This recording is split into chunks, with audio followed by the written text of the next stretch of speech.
So I wrote songs with the Poet Laureate of Canada, and I worked with Allen Ginsberg, and my dad started the Cellar and the Georgia Strait, and now I'm 52 and I live on Galiano Island.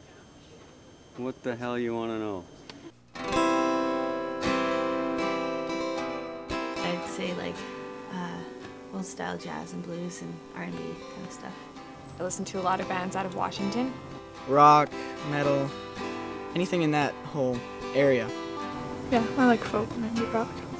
Cellularly and bone-wise, Frank Sinatra.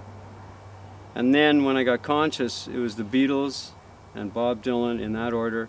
And then everyone else, Lou Reed, Neil Young, Joni Mitchell, Laura Nyro, the singer-songwriter people of the middle to late 60s.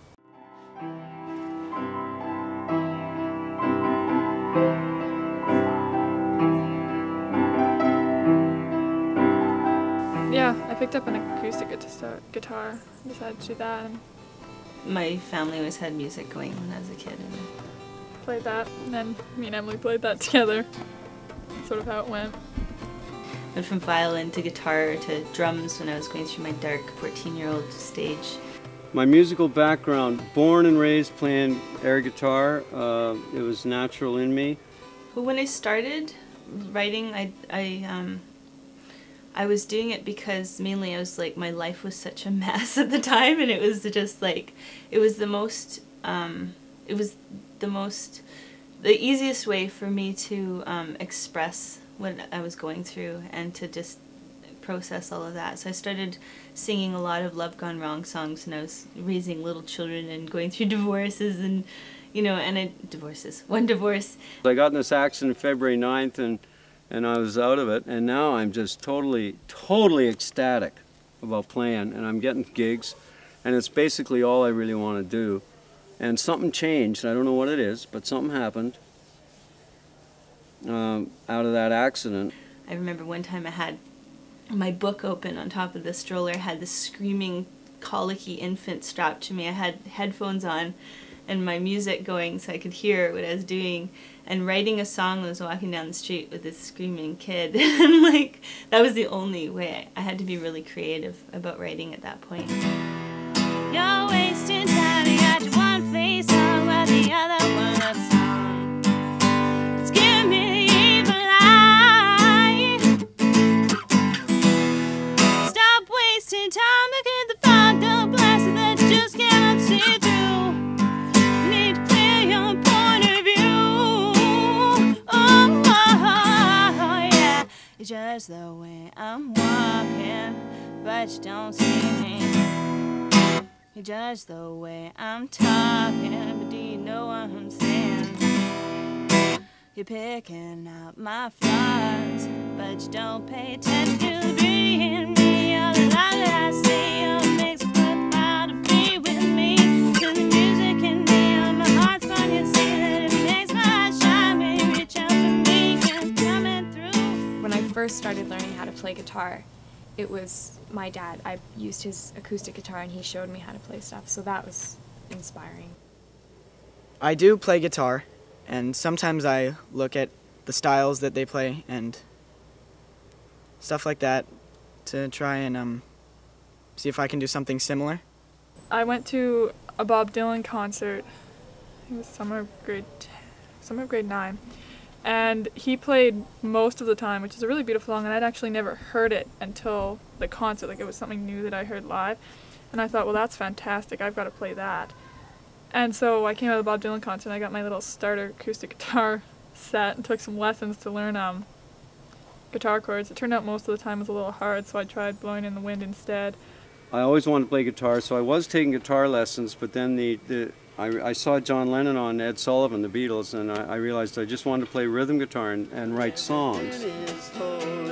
Everything is rolling, everyone is slowly coming around. Everything is holy, everything is a-rolling, everyone is slowly coming around. I'm 52 now.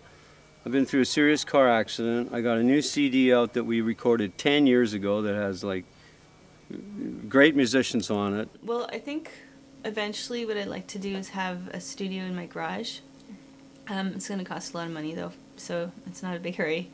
I would have a control room, and then I'd have a soundproof, like, fairly large space. So our next step really is just continuing to practice and to keep up a regular schedule of practicing, and we hope to eventually record something and then start doing more local shows around our hometown. Well, I'm just learning guitar right now, but I want to start a band with a couple friends.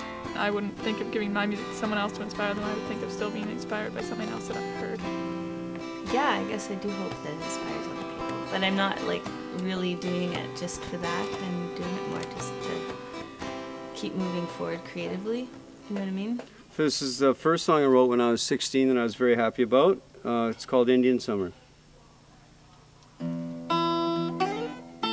My own legacy? Nah, I don't think I've done stuff that's as major as that. So I don't really, but I hope to leave behind the enthusiasm to play and the enthusiasm to cut the bullshit and the craft, all the crafting. And you don't need to know a lot of stuff. You have to feel it. You have to go inside, because it's all inside, man.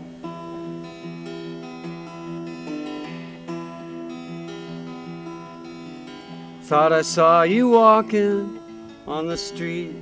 I was driving out of town.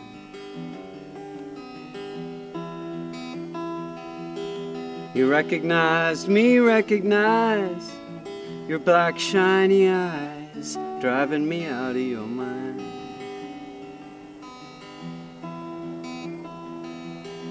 It's autumn now, and I'll always move on. When the whole world changes, you change the colors. Indian summer, come alive, she sang to me, and light and free the days were gray so soon. Well, of course I blame myself for all.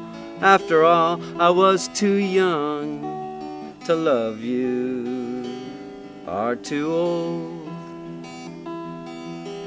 It's autumn now, and I'll always move on. When the whole world changes, you change the colors.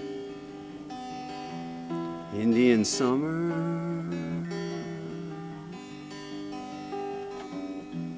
Indian summer,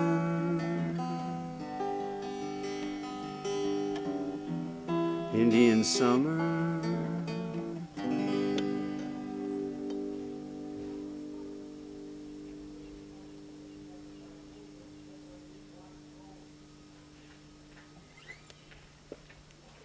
One more?